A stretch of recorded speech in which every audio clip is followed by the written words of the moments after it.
how did the people outside of your business kind of receive you? Because you just said that they started to get to know that Miss Sunny Sinha is in this project. She's a project coordinator, and she's working with the sex workers, working with people who have HIV/AIDS. So now, how are they taking that outside of this community? Like, how did the people receive you? How did your community receive you? Like friends, what did they feel about this? How about your parents? What kind of reactions were you getting from them? Well, I think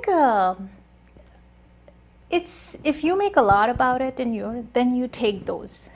Like it affects you, but when you start feeling that I'm doing something bad, I didn't have that intention. So for me, I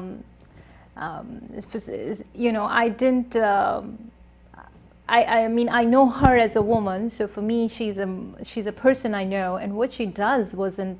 I wouldn't go, do you do sex work or not? That's not my.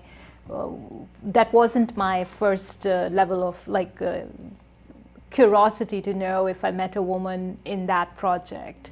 So I think it didn't bother me in that way, but I do know that people didn't want to say that she worked. Like if my family, I'm sure they're protective of me, right? Because there's a culture of silence that prevails even today. For sure. Nobody wants. There's a culture of silence for HIV/AIDS. You can't take that, and for sex workers, that too. So whenever anyone asked what she does, they would say she works with the kids.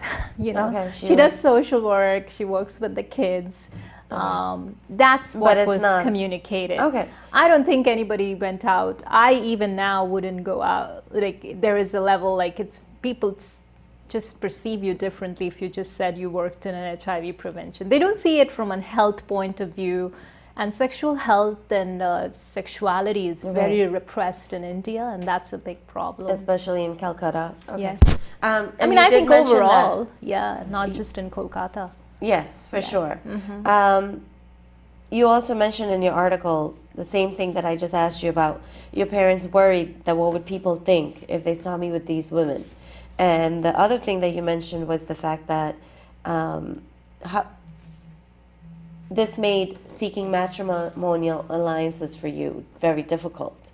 Yeah. So what happened? Can you tell us a little bit about that? Well, I think that's it's everybody's experience. If you're very vocal about sex, that or you say the things as you call it, I think people, look at you differently. So I think I had to be very vocal about sexual health issues, STDs. Hey YouTube fans, I'm Sneha. Thanks so much for checking out our YouTube channel. Subscribe to watch the latest interviews, ITV's coverage of feature events and digital exclusives. And don't forget that you can get ITV on Time Warner Cablevision and RCN.